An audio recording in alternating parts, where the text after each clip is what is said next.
And continuing in Ferguson, Mark Strassmann shows us how last night's chaos erupted in spite of efforts by people there to restore the peace. Mark, good morning. Good morning. Overnight, there were 31 arrests, 2 shootings, and what the police commander here called a dangerous dynamic in the night. All that despite the best efforts of some protesters to keep the peace.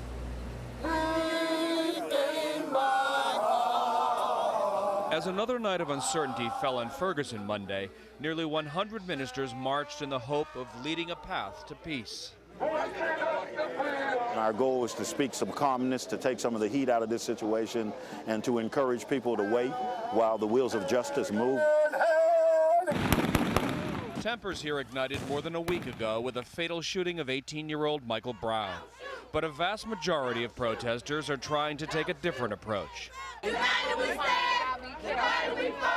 Last night, one woman armed demonstrators with roses to honor Brown. Something to lighten up, make everybody smile out here. Don't be so mad and angry. And with Ferguson perched on a national stage, rapper and St. Louis native Nelly urged the crowd to stand up by knocking down stereotypes. To show that we are who they think we are, that's working backwards. The call for calm can be heard from the streets to the airwaves. Because all we want is peace in our streets, STL's High 104.1.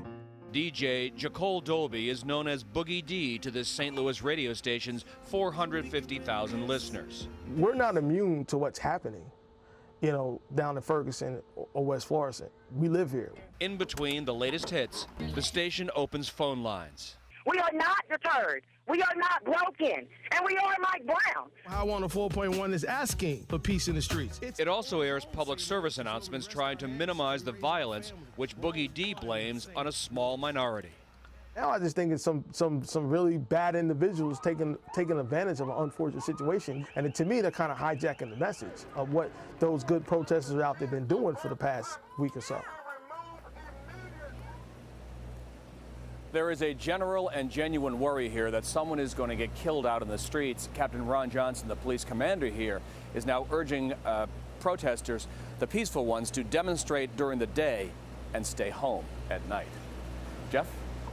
The question is, what comes next? I mean, the National Guard comes in yesterday.